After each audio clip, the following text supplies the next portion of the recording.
Welcome, everyone. Thank you to our panel participants and our viewers at home and everyone enjoying that soil to table meal this evening. On behalf of the Sedgwick County Conservation District, thank you for being a part of this celebration of soil and the soil stewards in our county. I hope that you will join us here on Facebook Live again on Tuesday evening at 5 p.m. for the Pandemic Gardeners Conversation. Funding for this program is provided by Humanities Kansas, a nonprofit cultural organization that connects communities with history, traditions, and ideas to strengthen civic life. So now I will turn the conversation over to Dr. Russell Fox. He's one of the humanities scholars for this project and is a professor of political science at Friends University. He also teaches on sustainability, and I've had the opportunity to go with him on field trips when he takes students to visit local farms, and some of those farms are featured on this panel. So I'll go ahead and turn it over to you, Dr. Fox. Thank you, Catherine. It's a real pleasure to be able to see virtually some old friends and meet some new faces and understand that we're all here because we agree with the kind of things that Catherine has put together. This project emphasizing getting our food, recognizing where we're getting our food, recognizing how we're getting our food, and developing an appreciation of the people who do the work to deliver food to all of us. So I'd like to start the conversation off by speaking to the people who do that kind of work. We have representatives of several farms here. I'm going to go through the list alphabetically by last name, and I'd just like you all to introduce yourselves, introduce your farm, what it is that you contributed to this project today. Let's start with Leah from Firefly Farm. Hello, my name is Leah Danner Garsha. I'm the owner operator of Firefly Farm. We're out here on East 21st Street, just 0.2 of a mile away from Butler County. So right on the eastern edge of Sedgwick County. And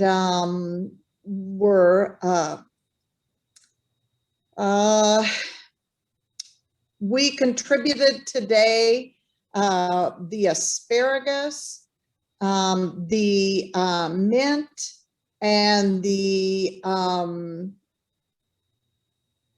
Jerusalem artichokes. Oh. Our specialty is heirloom tomatoes, but they come a little later in the season. Yeah, a bit early for that. And it's nice to be here. Thank you. Glad to see you. Oh, thank you for your contribution.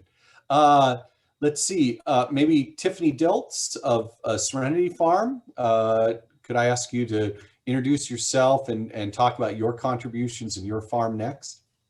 Sure. So my husband and I, Brad, we and our 7 children, we have Serenity Farm. So we're at the northern part of Sedgwick County. Literally across the street is Harvey County. So, and we farm with our kids about 2.5 acres of vegetable production, and we contributed the carrots tonight for the soup. Wonderful. Thank you. Next, George Elder of Eldersley Farm and Creamery. Good evening, everybody. My name is George Elder. I, along with my wife, Catherine, own and operate Eldersley Farm and Creamery. We contributed cheese this evening. We will have blackberries later in the year, but milk and blackberries are our agricultural products. We are just north of Wichita, about 6 miles north of Keachai, technically within the boundaries of Keachai's city limits, although that's an interesting situation. But we've been very glad to be part of Sedgwick County and Keachai over the years. All right, thank you, appreciate that. Next, Megan Greenway of Ori's Fresh Farm. Hi, Ori's Farm Fresh is the name of our farm. So I co-own and operate with my partner, Wes Johnson, our farm. We have an urban regenerative organic farm in the heart of Northwest Wichita. We specialize in growing about 30 varieties of garlic. We also do seasonal vegetables and raise grass-fed lamb. For tonight's meal, we contributed black garlic, spinach, turnips, kale, and mixed farmhouse greens. Wonderful. Thank you for being here. And finally, Lauren, please let me know if I pronounce your name wrong. Sislowski, is that correct? Yes, close enough. Thank you for your understanding. Lauren Skislowski of Garden Works. Yeah, so we are a nonprofit urban youth development program, and we hire high schoolers to work at our urban farm. And we also have a pottery program and a coffee roasting program. So our focus is actually on youth and their personal and employment development. But within that, we have our garden that I run. And it's just south of downtown Wichita. So at Gilbert and Wichita streets, and we garden on 3 different formerly vacant lots, and we have land use agreements with the owners of those lots, which are very generous and great to us. So I think it's a privilege to work on land that kind of nobody really wants. It's not prime agricultural land, but it's very usable. Our soil is very sandy and easy to work with, and we contributed spinach and green onions. So thanks. Wonderful. Great. Thank you, Lauren. There was one other farm that contributed to tonight's meal, MG Honor Farm. Gina Natal has not been able to connect with us. Maybe she'll be able to jump in onto the conversation a little bit later on. But let's move into the meal first of all. And Nick, I was wondering if you could talk a little bit about both practically what it is that you decided to do with the food that was contributed and why you made that decision, and then maybe a little bit more broadly about your philosophy as a cook, as a restaurateur. You know, why is this kind of soil to table connection important to you, or why do you think it should be important to, you know, any of us that are thinking about our food? Sure. So let's start with the meal. So this evening, the family meal was 4 courses. The first course, again, working with truly locally grown food seasonally involves playing a little bit of jazz, knowing what's available when and what's really available. So yes, spring is a time of asparagus and peas and ramps and, you know, all of the things that you might see at a Whole Foods. And to think of it that way is to engage in something that people know as greenwashing. It's not really where your food comes from, and it's not really what's in season. So in reaching out to see what everyone was growing, I found carrots, thankfully in abundance, and beautifully grown. So I knew I needed to make a lot of soup. I wanted to do a soup, a salad, a vegetarian main dish. So it turned into a pasta collaboration, which is very exciting. And then keeping it simple for dessert. I knew eggs were readily available. So a chess pie for dessert. Again, greens, there's something that is happening here year round. And a lot of people, especially, you know, Ori's Farm Fresh, Serenity Farm CSA, I think it's a year-round thing, and their CSA and their online customers can rely on them for it, right? So to be able to rely on locally grown food is kind of the the niche here. That's the thing. So how does a restaurant rely on locally grown food and really commit to it?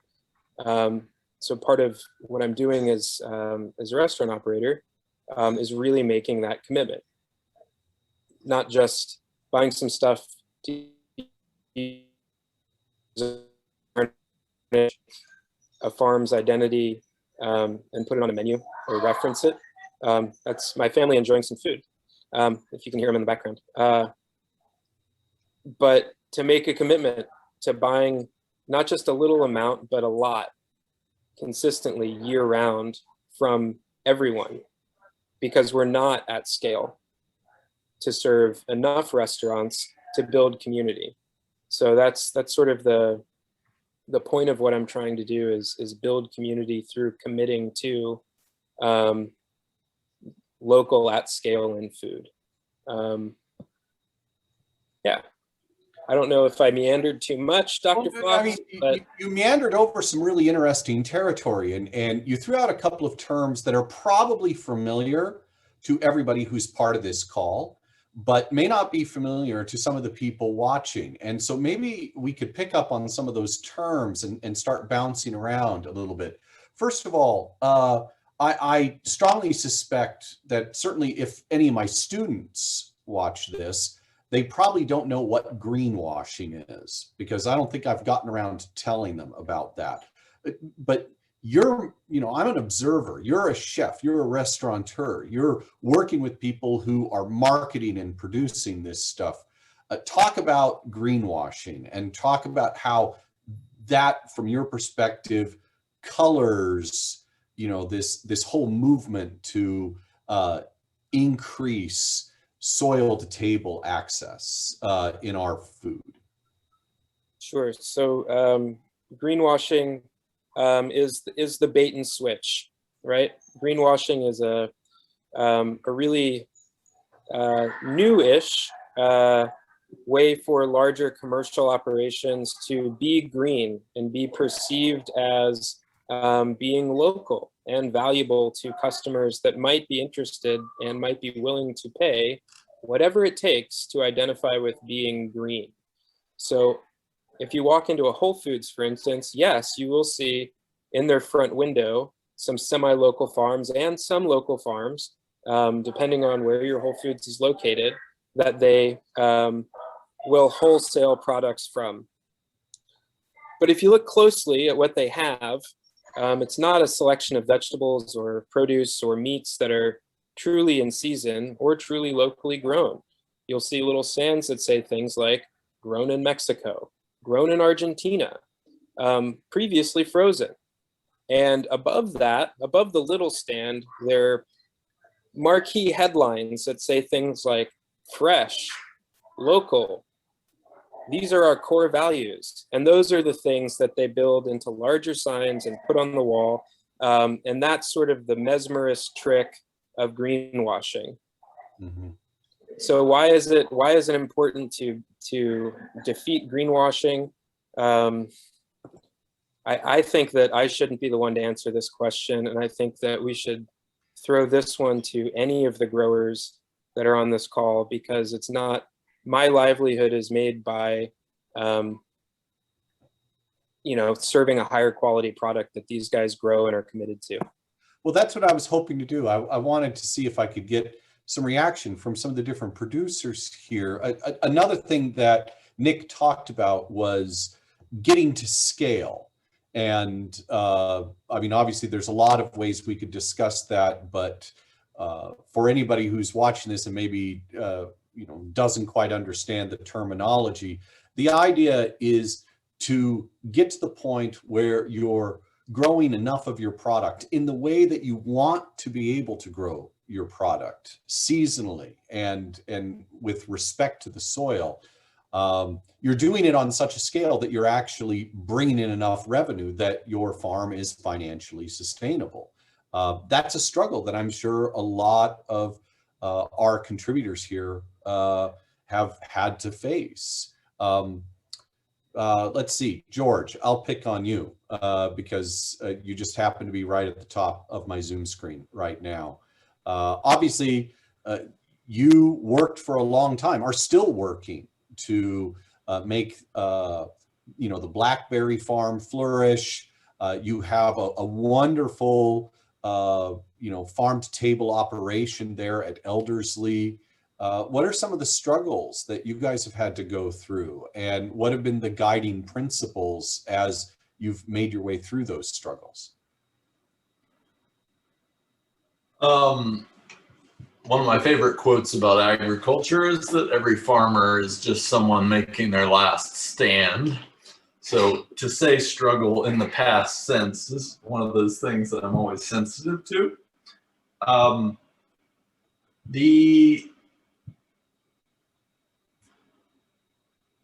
statement that Nick made that I really do like is doing it at scale, because I don't know how many times I've walked into stores or been different places that will use local as a core value, but then when you make a sales call on that store, it's a very different discussion. For us, some of the greatest struggles that we are in on a daily basis right now, that have been with us since we started, are scale. One of my favorite authors to read right now is Cal Newport, who talks a lot about the cost of context switching. And for us as small producers, when we don't get a product like blackberries or like a cheese to scale, what we end up doing sometimes is producing 100 products to try to find where we're going to find scale and make our livelihood. And sometimes the cost of that is that we start producing at such a low efficiency that we can't make a living. And so really on a week-to-week, day-to-day scale, a lot of what I'm beating the drums of is that we'd like to get to a decent scale. And for us right now, we're working hard to get more and more quality into fewer and fewer products so that we have an iconic few products that we do at scale, that we do at a quality that rivals anyone in the country or anyone in the world. That's my desire. And so we are just really working at narrowing and keeping our blinders on and trying to avoid creating more streams of production and do the ones that we have well and scale them up. And that scale for me would be defined as getting to a point where we are stable economically and can pay and continue to increase the quality of the careers of the people involved and make a fair return on it. Everybody here could talk about what a fair living wage is, but you know, we all want to have a life, and so we're all working at that. Any thoughts on anything that George has said? There's a couple of things that I'd like to pick up on, but if Leah or Tiffany or Megan, if any of you have any thoughts about this, same line of thinking, please feel free to contribute. I can say something. I think when it comes to our customers and educating them on local, what grocery stores, term as local is a lot different than I think what all of us are doing here. Our customer base is, 20 to 25 miles from the farm, and it's picked the day of or just the day before. And so I think really educating people what local means. In the grocery store, I think it's up to like a 500-mile radius, which can be from several different states from where we are. And for us running a CSA, we can't just focus on, like George was saying, like a few different products and really do them well. With the CSA, we have to have variety, especially since we run a 4-season CSA. And so that's a challenge that we have faced is learning how to grow enough well to give a variety to our customers, giving them the option to explore things that you wouldn't find in the grocery store. Like kohlrabi is a good one. That's a unique item to find at like the farmer's market or on our online store. So it's a way to, I guess, show people that there's more than what you can find in the grocery store, and you'll be able to find that, from your local farmers, within just a few miles of your home. Mm-hmm. Leah, I see you nodding along, so you probably have something that you're thinking about, right? Well, I do think about this concept of scale a great bit, because I think ultimately my success is tied to my ability to find the right scale for what I do. I totally understand the wisdom of that, George. And I'm kind of in a different niche. So early on, I started selling to restaurants, and I really get Tiffany's point about having that diversification for a CSA. You've got to have that. But I was looking for more quantity, so less product, because I actually sat down one time and figured out for every new thing I learned how to grow, I had to learn like 12 things. Am I going to direct seed it or transplant it? If I'm going to direct seed it, which seeder am I going to use? Which trays am I going to use if I'm going to transplant it? What are its insects pressures? What are its disease pressures? What are its fertilization needs? What are its watering needs? When do I harvest it? What does it require in post-harvest storage temps and washing temps and packaging? And how am I going to market this product? And I think I came up with 12 things. And when I looked at growing 15 things per season, that's totally overwhelming. So I kind of focused in. My goal was to have 5 crops in each season that I could really do well. And then maybe once I got those to a level where my quality was where I wanted it to be, add in specialty things. And so, but one of the things that we continue to struggle with is scale. So we went from being, infinitesimal. My first year, we're in our 7th year, so we started with 50 plants, and we're at tomato plants, and we're now at 600. And I've never been able to get big enough to find a scale that I'm still growing and trying to find that scale. So I just really empathize with that discussion and that need. From a financial perspective, I think we're getting close, but I think it's going to take maybe doubling our land under production one more time to maybe get there. We'll be at about an acre. So, and we have 5. So, yeah, so scale. Yeah. Megan, any thoughts? Not to put you on the spot, but I agree. Yeah. I agree with everything that's been said. I also have found that for us, and I'm sure most farmers would agree, that it's equally important to find a niche and some way to make yourself different than the other folks in your area. You can't all grow the exact same stuff and market to the same customer base. So it's always important to find a niche, and we've done that with garlic. Very well. Oh, thank you.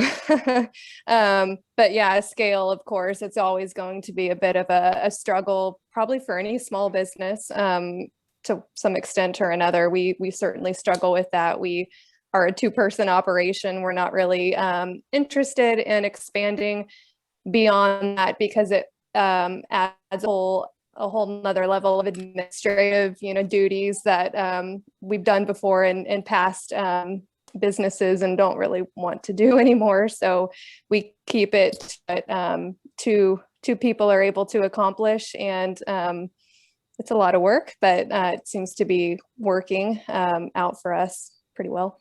That's great.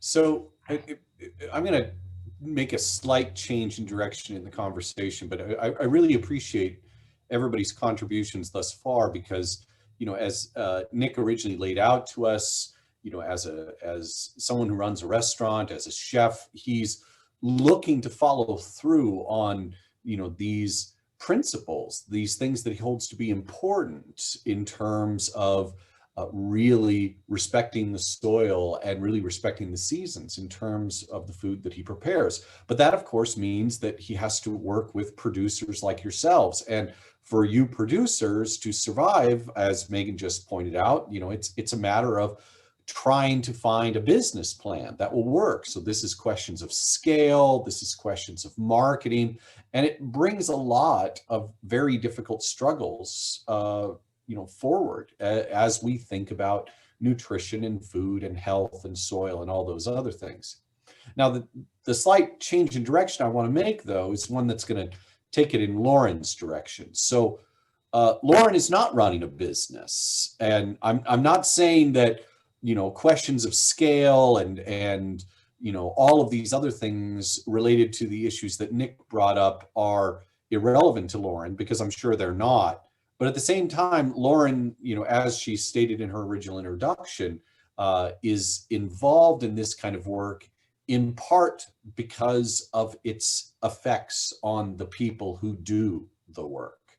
And so I want to start talking about motivations a little bit and the reasons why. I mean, obviously, there's reasons why you want to scale up. There's reasons why you want to find your niche, because you love this and you want your project to be successful. So let's talk a little bit about that love, the benefits of it, the character of the love that says, you know, there's good things that come from working with the soil. And Lauren, if you could speak to that, because obviously you see that in the lives of the people that you work with, the youth that you have out there on the farm. Sure, yeah. I mean, it's a topic that's near and dear to my heart, and also kind of hard to talk about, because it just feels very, it's like, if you don't get it, then I don't know how to explain it to you. You know what I mean? Like, it's like, did you walk outside today? Did you see the clouds? Did you see the red buds? Did you see the new green, really bright yellow leaves?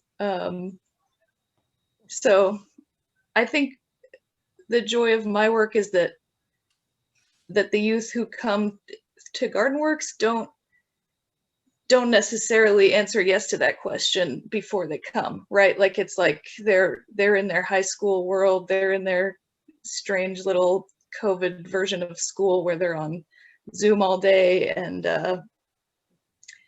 then they come with me outside, and all of a sudden we're looking at the mushrooms that are growing out of the side of a fallen tree and stuff like that. So I think we in a certain way do a little bait and switch too, because it's a job for them. So oftentimes their motivation starts with, I need to make some money, and this opportunity is really close to my school, so I can walk here. So it's a little bit of like a, let's tap into the motivations that they already have and then see if another motivation can grow alongside that. Does that make sense? Do you see, when that happens, do you see yourself as trying to pass your motivation on to them, or are they really discovering it? You know, you're just a facilitator. You know. Yeah, I think they have to discover it for themselves, for sure. And a couple of the youth now who have been with us for like over a year, I can really see how the amount of time that they've put in has totally changed the amount of ownership that they have and the amount that they feel connected to the work.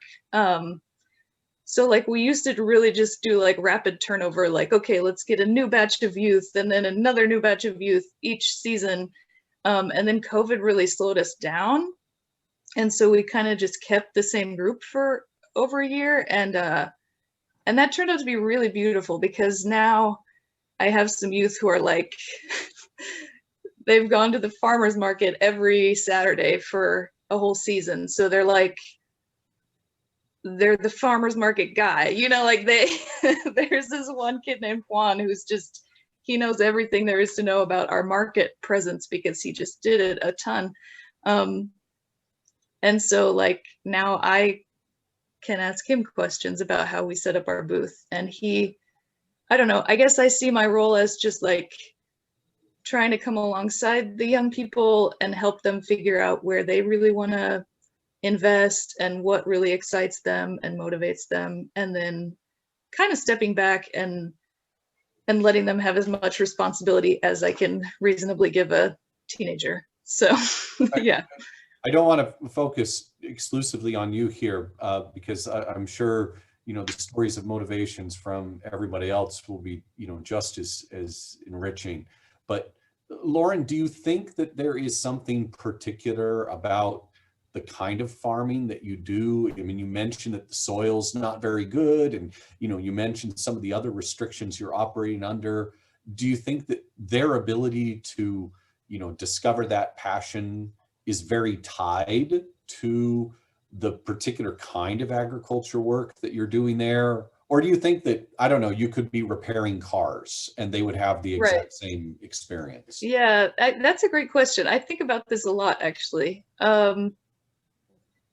Because we actually do a couple of other, you know, ventures. We have pottery and we have coffee too, but I think that it's all very hands-on, and that it all sort of starts with something real. Like there seems to me a difference between like pottery, which is like clay, which is still earth, and coffee, which is an agricultural product, and then gardening versus something like cars, or like if we were, you know, doing computer programming or something.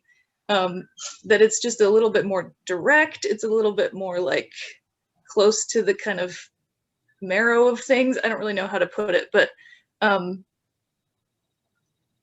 yeah, I do think there's something different about garden works than car repair works. And I do think also that like there's something about the fact that we are reclaiming something that was lost or something that's unvalued, that we're just like, no, this isn't just a lot full of Bermuda grass. Well, it is in fact a lot full of Bermuda grass. And we're going to do something else with it, you know, and we're not going to just round up the whole thing. We're going to actually like engage with this over a long period of time and pull out a lot of Bermuda grass by hand. I don't know, that there's something powerful about that, and it's in their neighborhood, right? Like this is a lot that they might have walked by day after day and seen the emptiness of it. So I think that grabs them sometimes. So I pull about 3 themes out of what you've just said there, Lauren, and I'm sure that they could connect with everybody, but I'm gonna shoot it over to George, because I know that talking about something that is real and recovering something that, you know, has been lost, and doing it in a place where you live, close to your home, in your neighborhood. I know that those are things that really resonate with different members of the Elders family. George, one time I had a group of students up at Elderslie, and Alexis was talking to us. I think it was Alexis. It might have been Susan. You're going to have to correct me. It was one of your sisters. And they were telling me the story of being at college, and they needed like an extra couple of credit hours. So they ended up taking some class on fruit. And they knew nothing about it, but the teacher did such a good job convincing them. And I can remember her saying this to the students because I thought there was such a wonderful line that probably floated over most of their heads. She just said, you know, he taught me that peaches are real. And I like that. So I feel like that's something that you might be able to comment on, George. Sure. By the way, which sister was it? That would have been Alexis. It was Alexis. Okay. Yeah, she studied under Dr. Lane at Clemson University, who's one of the foremost peach breeding experts in the Southeast at that time. I believe still is. I think that some of the best insight I've gotten on that has been from two sources. One of them modern would be Matthew Crawford's work on the world outside our heads, where he talks about how neurologically we respond to things that we physically touch, and the sensory feedbacks that we crave from that reality that is so complex, that involves touch, scent, hearing, and all of the senses. And agricultural work for sure engages every sense that you have, as well as muscles you didn't know that you had. And a more classical or more historic source would be William Wordsworth. You could get no better than Wordsworth to talk about how much we in the industrial age need nature and need to cultivate a delicate sense of love for the natural world in order to prevent our affections from becoming unhealthily enamored by abstractions, which the industrial world is full of. And I don't get into so much indictment of the industrial world as sometimes maybe Wordsworth gets talked about, but from an affection standpoint, I really resonate with what he said in that I love the world that inspired James Herriot to write those stories about cows. I have spent hours with my family just relishing the reality and the gritty fullness of those stories. And those came out of encounters with smallholders in Northern England. And there's great work being done to write about how important those smallholders still are by men like James Rebanks today. And I think absolutely it's a choice of affection, where we put our affection. But I work with a wonderful group of people in the dairy and creamery, but I work with several young people. And there's two high school girls who could run the dairy probably better than I can.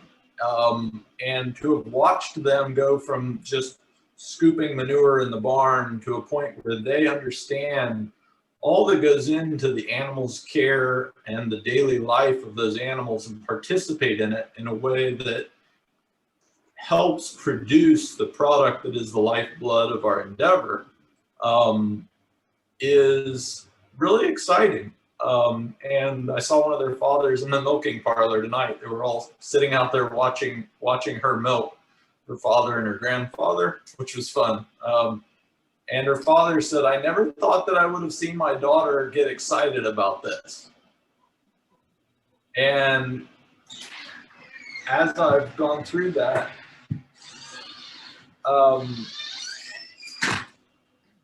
as I've gone through watching that in other people, it's helped me understand myself. I don't think anybody here would say they don't get a thrill out of walking outside and seeing the red buds, or walking and seeing the first flush of their crop. So that's my thought on it. That I love your reference to Matthew Crawford, an important author. I can't recommend his books enough, though he has a newest book that I haven't read yet about driving. I need to check that one out. But you know, everybody's going to have stories about books or people or just, you know, experiences that ignited their affections. I like your emphasis on that word.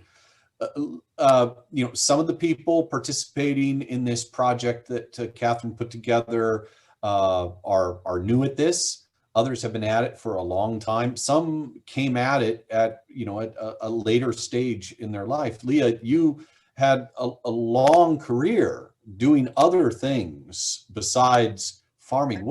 What triggered your affection? Was there a book? Was there a person, a story? Was it several things? Or maybe it was a long buried affection that you only just finally were able to act upon later on? Yeah, I think it's the last one. So yeah, I spent about a decade living and working abroad, and living in several different cultures and experiencing a lot of different types of food, and returned back to Wichita about 20 years ago. And as a kid, I had gardened with my father. And I realized that I got married, so I wasn't going to travel anymore. And I was spending my wings were clipped, so to speak. And so I had to re-career. And so we had started gardening and been gardening for many years. And my husband learned how to grow from his father, and I learned to grow from my father, and it just turned into a passion, and here we are. So it was a hobby that got out of control and became a passion, and I kept endeavoring to be better and better at it, which I still do on a daily basis. There's so much to learn that I think I'll be engaged for the rest of my life, because I enjoy learning a great deal, so there's always something else to learn in this field, which I find keeps me engaged and interested. And as you talked about why do you do it, I kind of thought of my current tagline, which has changed a little bit over the years. But the current one is food is art, like what Nick does. Food is medicine. I just heard a story today about my carpenter who is helping me rebuild my cold room, told me about how sick his child was at a very young age, and how he cured his illnesses by eating, by growing his own food, eggs, pork, beef, and vegetables, and going organic. So food is medicine. As I hear this story often about the medical capacity of eating locally grown, organic foods that come from well-nourished soil.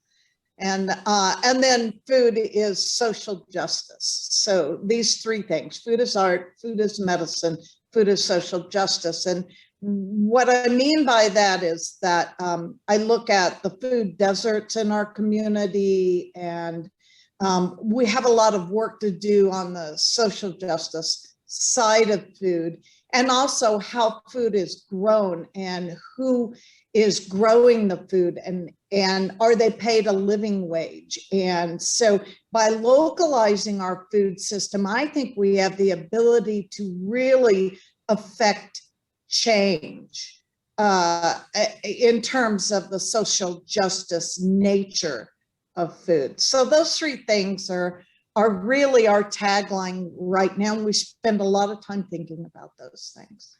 I love your passion, Leah, and I love the way and I and everyone can learn from the way you see your work, which you describe as a hobby that got out of control, connecting you with, these large social concerns, our health, our habitation on this earth, the way we treat one another. Tiffany, you and Brad at Serenity Farms, I mean, the work that you guys have done to make that productive. I've heard people talk about, the ways in which you guys have struggled to improve your soil and really develop your capacity up there.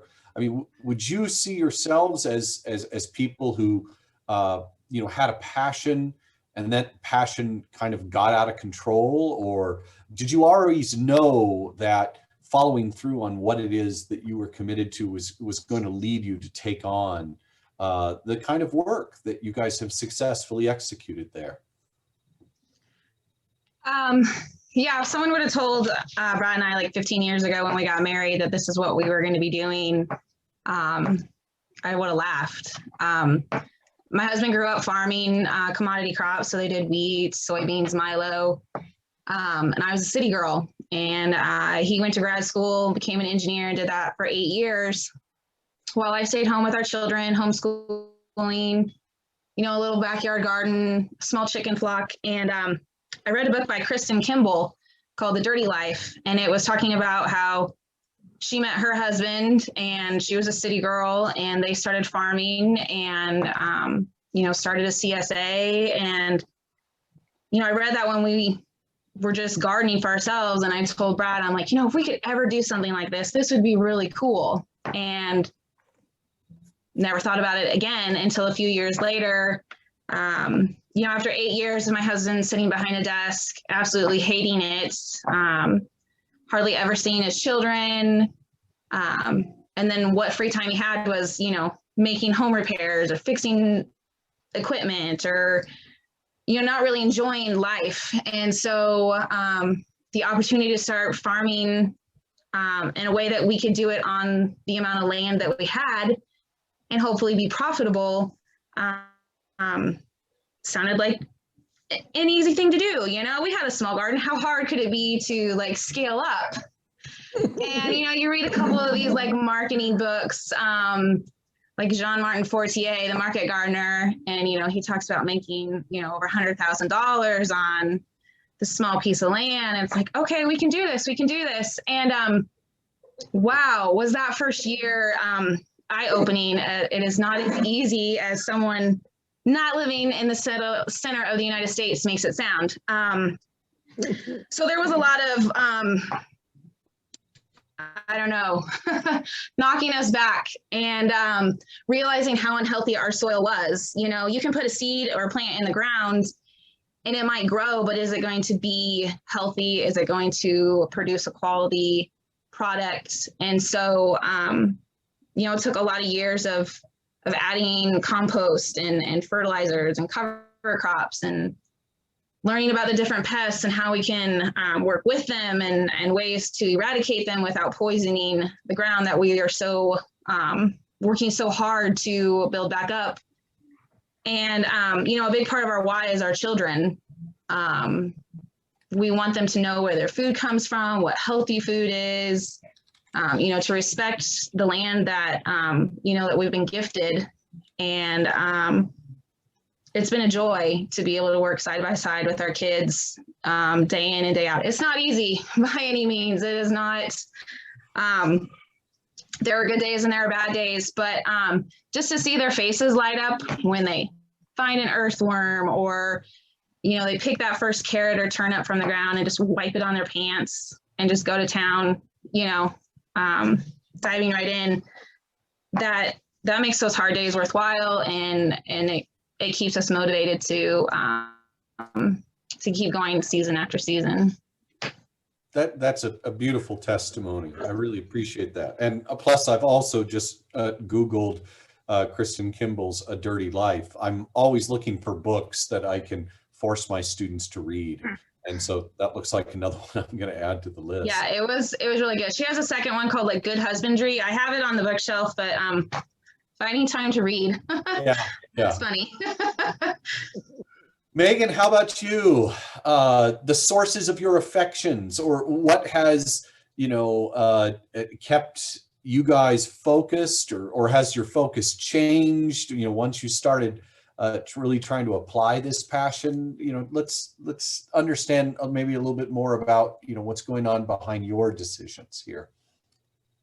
Sure. So a big piece of that is Wes's story. So he grew up in the garden center industry here in town. His grandfather actually started a truck farm, like back in the late 30s, early 40s, somewhere in that time frame, and it morphed into a garden center over time. And he grew up in that industry and ended up starting his own ornamental horticulture wholesale greenhouse business in the early 90s, and ran that and was able to be successful at that and grow that into a successful operation for about 30 years. I personally just always loved being outside as a kid, and I helped my mom with our very small vegetable garden in the backyard. And I was into houseplants at an early age, just anything I could, take care of as far as the plant. I enjoyed doing that. I started working at a garden center when I was 16 and knew right away that I would go to school for horticulture. So that's what I did. I graduated in 2007 from Kansas State University with a degree in horticulture. And I kind of stayed on the ornamental horticulture side of the industry for quite a while and worked with Wes for a long time. And we got burnt out on it, I guess. It's not, I mean, it's like farming. It's a lot of hard work, but there's something really inherently satisfying about growing food, something that's not just pretty to look at, but something that is actually going to nourish people and we can feel good about growing. So Wes had the opportunity to sell his greenhouse business in late 2014, and we'd never really had time, because that business is so consuming, to grow our own food. And we knew that we were going to start on some scale or another. And we just found this amazing piece of property here in the northwest part of town shortly after he sold his business. And so the parts just fell into place. We have 8 acres here. It was not a farm when we purchased it. We've turned it into one. And just because of both of our shared histories in the ornamental horticulture side of the industry, we were tired of the chemical nature of that. We knew that there would be a better way, something that is healthier for all of us and the planet.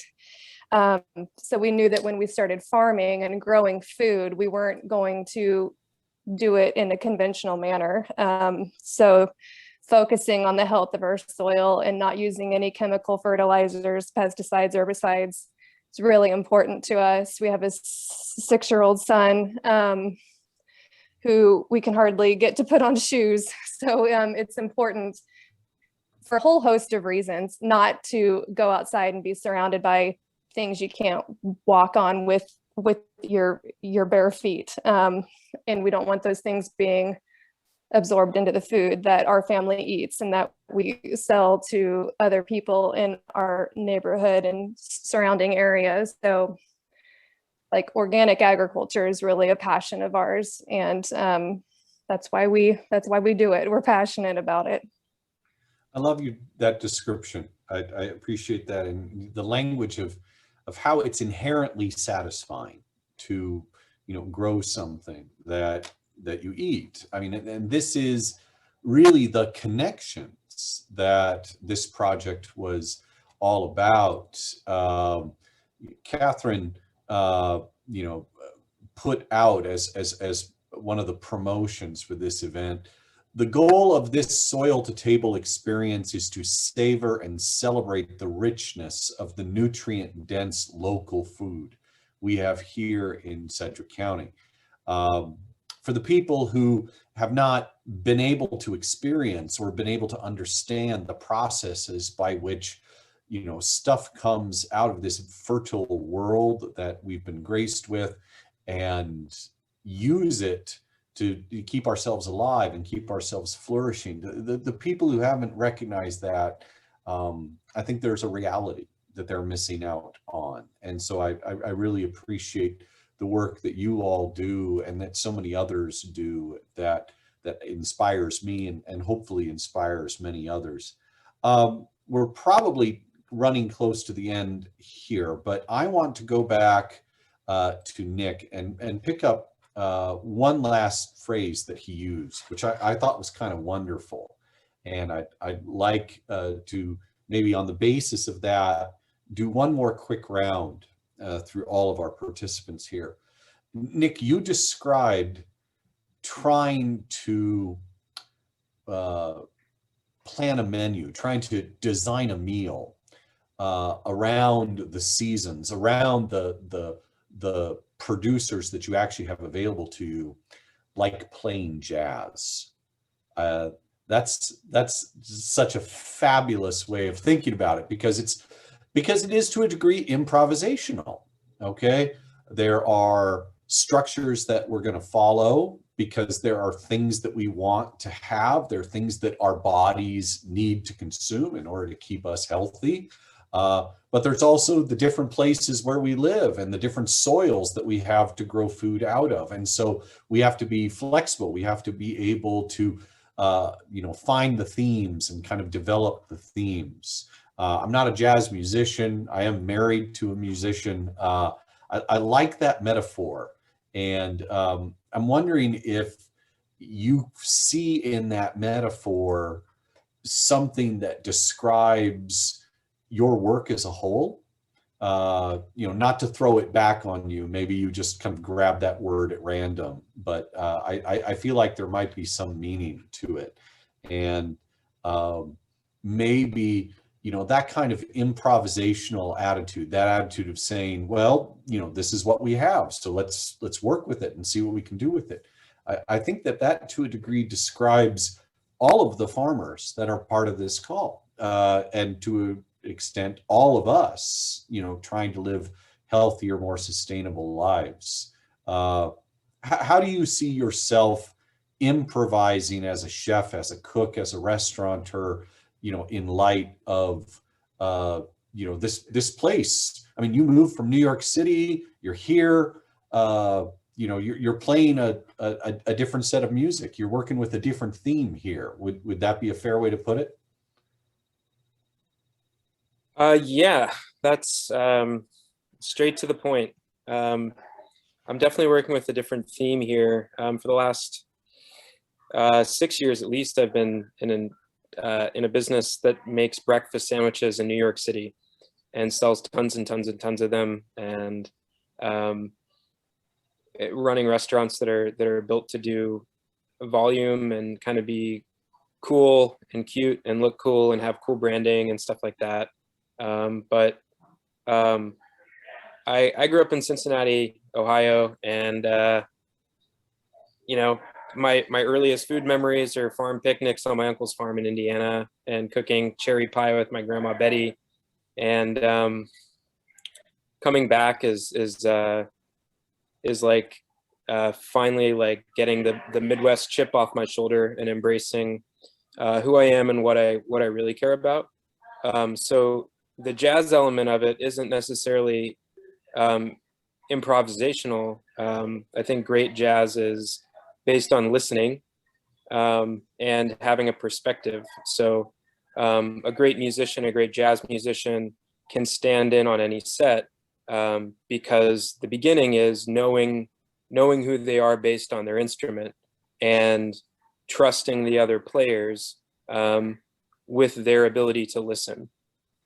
So that's the way that what I'm hoping to do, and what I'm, to take George's word that I love and Leah's repetition, endeavoring to do, is just listen better.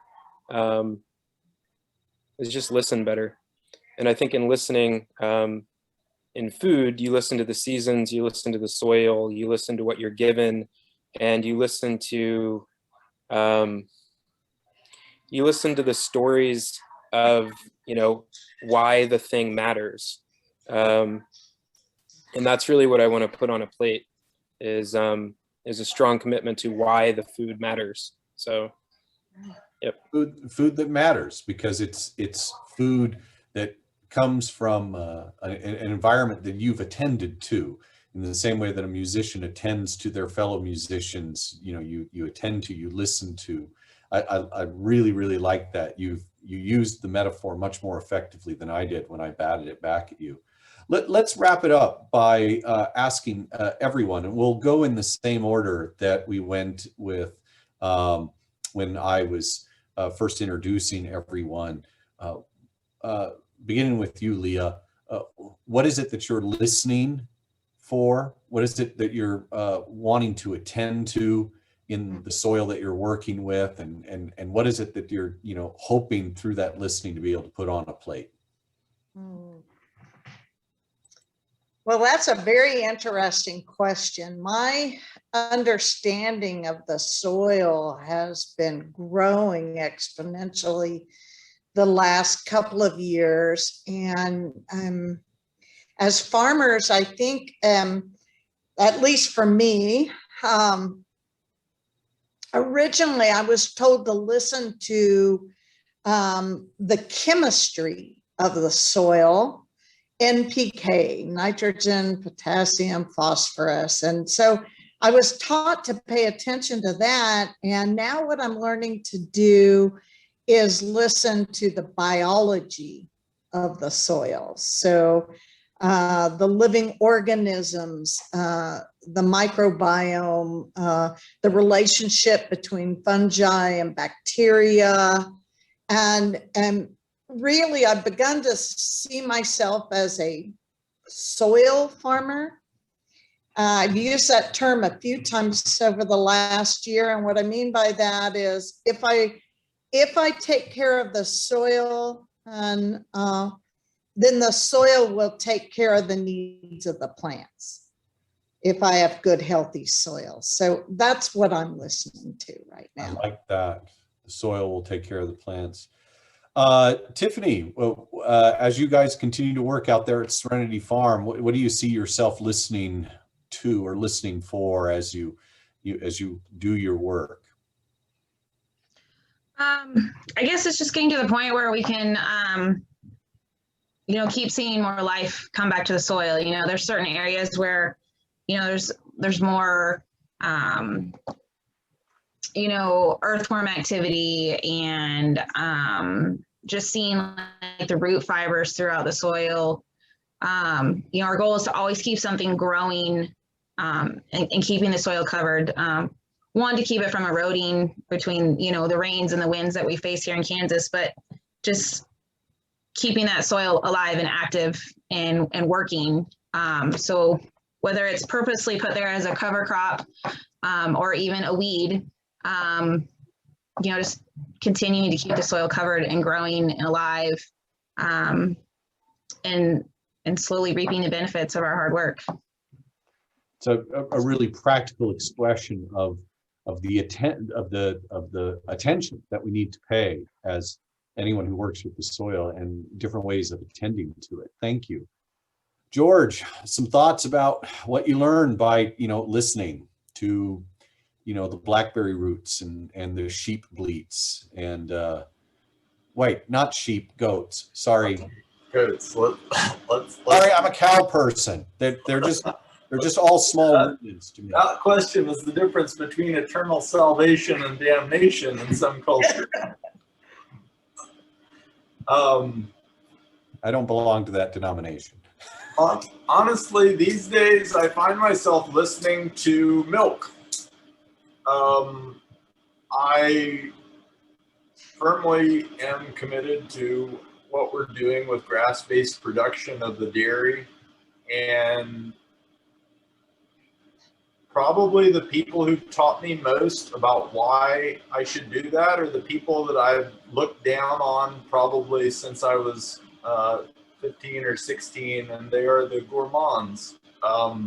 They're people with incredible taste and elevated perception of flavors, and an ability to articulate the subtleties of those flavors and the origin of them.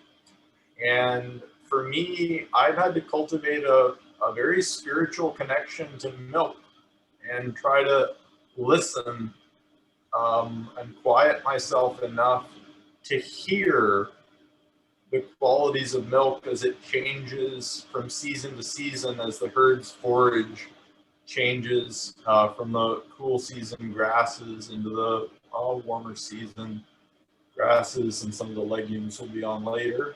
And that's just forced me to be quieter as a person. There's times when I can't be, but I have to do my job well. And so listening to the milk and the animals, and making sure that they are excited about their day, so that the milk that we work with is of the highest quality and is of the greatest benefit to the ecology that we're interacting with. So put me down for listening to milk, Russell. It's a good thing. And it was really gorgeously put. And it connects with, Leah's point about how, at one point in time, these are the things that we're listening for, but then times change, the context changes, our needs change, and there's maybe a different thing, a different group of people, a different environmental circumstance that we really need to be listening to. Megan, some thoughts about what you and your family are attending to or listening to, trying to hear as you go about your vocation? That's a great question. So we spend a lot of time outside.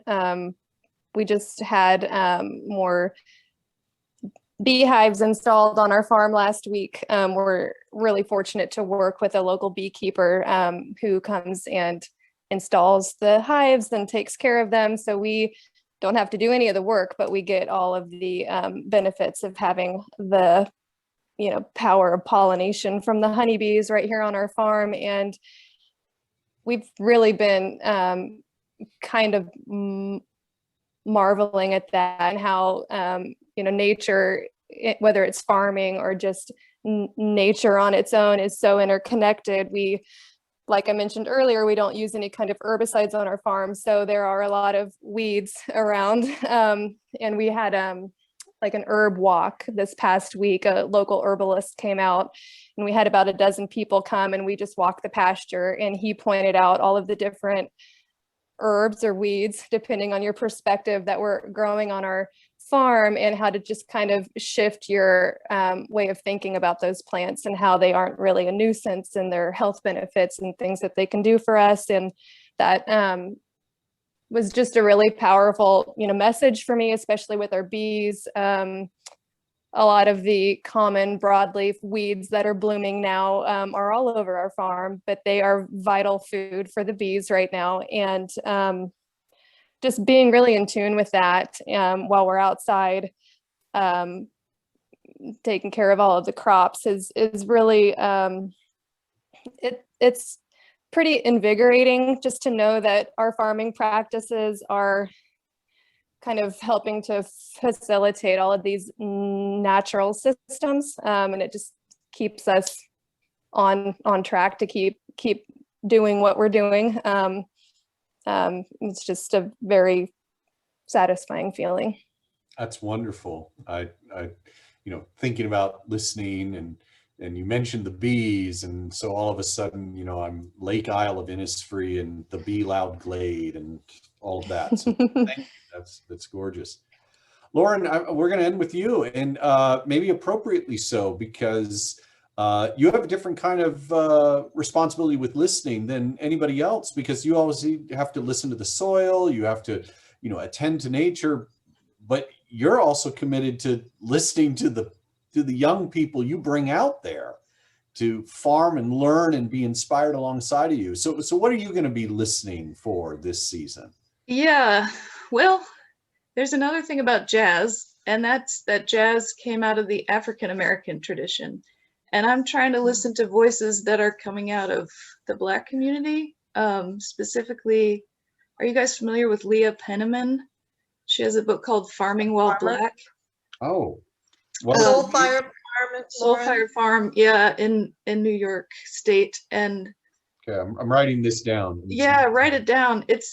It's powerful stuff. I mean, it's very searing to really dig into the history and realize how much of land use is inextricably linked with racism and with the systematic denial of the humanity of African American people, and that there's really a lot to be overcome in that area. And yeah, I don't know, Black land matters is a phrase that people are throwing around now, and I think that that's really true. And I would really like to see myself get replaced by one of the youth that comes through my program, and have it truly be led by a person of color and by a person who is part of that community in a way that I never can be.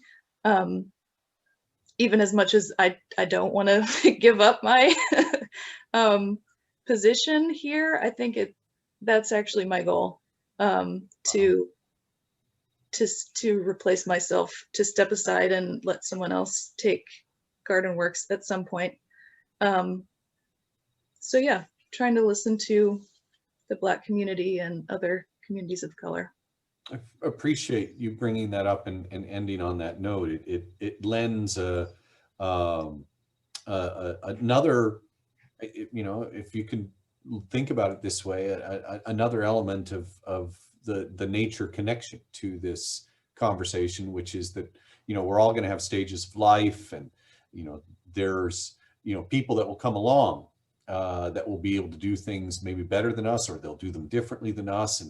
And we're attending to the soil. Well, you all are, and I have my backyard garden, and I try to teach what I can, but we're all kind of just taking responsibility, stewardship really, for whoever will inherit the soil next. Thank you so much for this conversation, everybody. I don't know if it's gone on longer than was planned, but I enjoyed every minute of it. I hope it was rewarding for you all. Catherine, do you want to wrap things up here? Sure. Again, Yeah. my thanks for your pulling us all together. Yeah, I just feel so thankful too. I mean, I feel honored and so fortunate to get to be a part, to benefit really from this local food community that you are all cultivating around me. And yeah, I'm so glad that I know each of you, and so thankful that you are each doing what you're doing. My husband did send me a message with a couple of comments that we got from our Facebook viewers. There were no questions asked. They did. Lexi Michael said the greens were lovely. And she said, I had a wonderful meal next to the window shaded by the redbud at Eldersley last night. And then Jesse Marks also said the greens were so great. And he needs to put in an order for the black garlic vinaigrette as well. So those were enjoyed. So yeah, just thank you again, each of you, for your passion, your commitment, and your willingness to join this conversation and to be vulnerable and share your stories. So yeah, I'm just grateful. And I will say, like, what an amazing kickoff for the Soil Stories week of events. Yeah. So the next Soil Stories presentation is on painting with soil, which I think is really fun. The soil painting tutorials will be revealed on our website, which is sedgwickcountysoilstories.org, and those will be revealed on Monday. And then again, our next panel discussion will be with people who took up gardening during the pandemic, and that will be here on Facebook Live on Tuesday evening at 5 p.m. So yeah, thank you and have a wonderful evening, everyone. Thank you. Good night, everyone. Thank you for your participation. Thanks. Good night. Thank you.